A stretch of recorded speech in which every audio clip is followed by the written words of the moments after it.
Hello everybody, it's the Shady Smith here. We're back with Demonology, but this time it's a tutorial for Nightmare. For everybody out there, we're going to Fenway Park, because that is definitely easier for me. We start off by getting EMF. You want to get the thermometer, video camera. Immediately get to the fuse box, turn that guy on. Get to the kitchen, turn on the kitchen. You're going to be mainly in the kitchen the whole entire time. Place down your EMF, turn it on, start looking for ghost orbs. This is going to be a quick and fast tutorial. So just keep on pace. If you forget anything, rewind. If there's no ghost orbs, you can now eliminate ghost orbs. There is no ghost orbs. You may be wondering what ghost orbs are. They are little white orbs around the map. Then you're going to go back, get all of your other equipment. We're going to start going piece by piece and teaching you every single equipment how to beat Nightmare. So right here, this little kitchen area, this dining table is a good camping spot. For me, I had the little laser projector, and I got the laser projector. And if you need to rewind, there was a little ghost silhouette, a little gray ghost that tells you, hey, it's laser projector. If you don't get anything, then it won't be laser projector. In Nightmare, it takes a while to get everything. So you may be wondering right now, what am I doing? I am currently just letting the EMF reader blow up, just waiting for EMF 5. A lot of times in Nightmare, it's a waiting game. So right here, this what I'm doing here is the new meta. I don't know if it's been talked about, but this is right here the meta, because the ghost will come to you and all you have to do is just keep it there and it will stay there most of the time. Most of the time if you get it stuck. It's very easy to get the ghost stuck, so you want to just basically go over everything you can. The spirit box, the EMF, keep it running. Every time the ghost is not hunting, check it. There's the laser projector again. And then there's the EMF 5. It didn't really show it. It did turn off though. But in the next clip, you will see that it does come back. So if you didn't believe that EMF, it does make a different sound when it is EMF 5. I also have the thermometer down and turned on, because the longer the ghost is there, the more it will drop. The goal with the thermometer is you have to be close to the ghost. It's not even about the ghost room. So here I'm fast forwarding because this is a long process. I'm trying to get the ghost stuck in this little corner, because the ghost in that little corner just doesn't go. And I'm just playing the waiting game, letting the thermometer drop, because it just takes so long for it to drop. As you can see, this is very sped up. So the goal is negative. Any number that is negative, even if it says negative 0.00, that is freezing. So right now, I'm just casually waiting, and boom, we have freezing. So now we have EMF 5, laser projector, and freezing. We are now done explaining the first few tools. Now for the remaining basic tools. If you want another video with the more advanced tools or the ones you need to upgrade and level up for, please comment down below, and I'll do a video.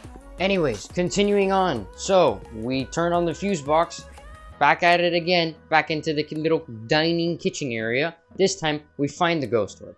That's what the ghost orb looks like. Now, you always have to keep wary.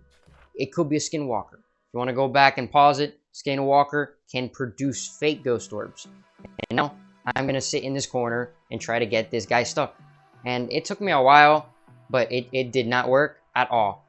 Until I decided after the hunt to check for spirit box. Spirit box, you have to constantly just left click close to the ghost. A good time would be after a hunt, and then you just keep spamming it. You'll see that it takes me a long time to actually get a response, but right at the end I do get a response that tells me, hey, it's spirit box, and it does turn blue when you get a response.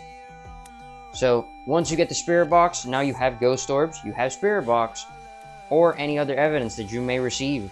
So you got to move on to the next step. You got to get that third piece of evidence. Now, I went and defaulted the thermometer, and I still have the book, the ghost writing book, the spirit book, as the game calls it, and as Phasmophobia calls it, ghost writing is what I call it, because it's writing in a book.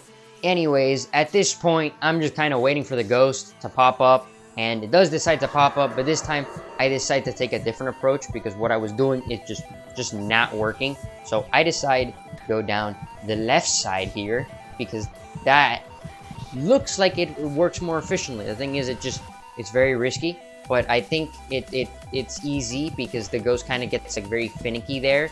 You kind of have a leeway to get it stuck, and then you go around here. And you can do this in the kitchen, but the chances are he won't get as stuck as he does here. It's so easy to just get him stuck here. And then once you get him stuck there, it's just easy game for the thermometer. Also, I finally decided to move the ghost writing book towards the floor. And Lord and behold, the first moment I put it on the floor, he decides to attack. And bada bing, bada boom, we have ghost writing. So, moral of the story, always put it on the floor. Don't put it on tables. You might be able to get it on a table, but clearly it was so much easier to get it there. And this, out of process of elimination, tells me it is a skinwalker because we have ghost orbs, we have ghost writing, we have spirit box. So technically skinwalker is not ghost orbs, but since it produces that ability, we can now define it is skinwalker. Now let's show off the custom difficulty here. So these are my settings that I run with. 2.21 multiplier. Now, you could, if you wanted to, make it a little bit worse by all the way at the bottom, the movement speed and stamina just basically also dropped it. And if you wanted to play with less evidence as well, you can, and that will do it very well. But if you get a decent amount of the objectives, you're gonna get a really good amount of money with what I'm working with at the moment. But let's begin. We start off, and I had trouble with this ghost because it immediately hunted when I walked in, so I didn't get to do anything. So ran to the fuse box, got the fuse box, turned that on. Now I'm gonna go look for ghost orbs. Now, funny enough, you just saw the ghost was in the kitchen. It was in the kitchen. It does not go around the water anywhere, right? And then next thing you know, boom, your boy's in there. So that guy teleported. Now, there is a ghost called the Entity. And I did realize that that was a possibility. You know, I start putting him back in the spot, and he was not giving me laser projector. I was struggling to get laser projector, and I wanted to move it closer. Now, this, I think, might have killed me in the process of moving it closer because it just was annoying me. And from there, it was process of elimination. I had Entity, Wraith, Spirit. I eliminated Ghost Orb, didn't see it. Didn't get freezing. I waited for so long, and it stayed at like 0.8. And then I just decided Entity was the way to go. And I did get it right. So now we move on to the final piece of evidence that we have not discussed, which is the UV ultraviolet handprints. Now in this run through, I went a little overboard. I put some salt down, and this actually did genuinely help me find the ghost and where it was, but I did not use this as the final factor. So let's get right into it. I grabbed the ultraviolet, saw it was footprints, because if you check and it lights up, it is what it is. But I decided to close all the doors, and I just waited for it to hunt. And once it hunts, I just hid. I just decided to hid. I kind of tried to bait it to open this door, which it did, but there were no footprints or anything or handprints there. So I just decided, all right, I'm gonna wait. I waited for the hunt to be over, and bada bing, bada boom, handprint was there. And now we have officially gone over how to beat Nightmare on at least Fenway Drive. Gave you guys a couple of tips on how to beat it, just kind of trying to get the ghost stuck in every single place. In every map, there's a place you can at least, you know, finesse your way to get the ghost stuck. But thank you guys for watching. Like, subscribe, hit the bell icon. If you want to see more tools, specifically the advanced tools like the salt into play, maybe some more different maps on how to beat them on Nightmare super easily, comment down below. And thank you guys for watching and seeing the tutorial. We'll see you in the next one. Bye-bye. This is the Shady Smith signing out. See you then.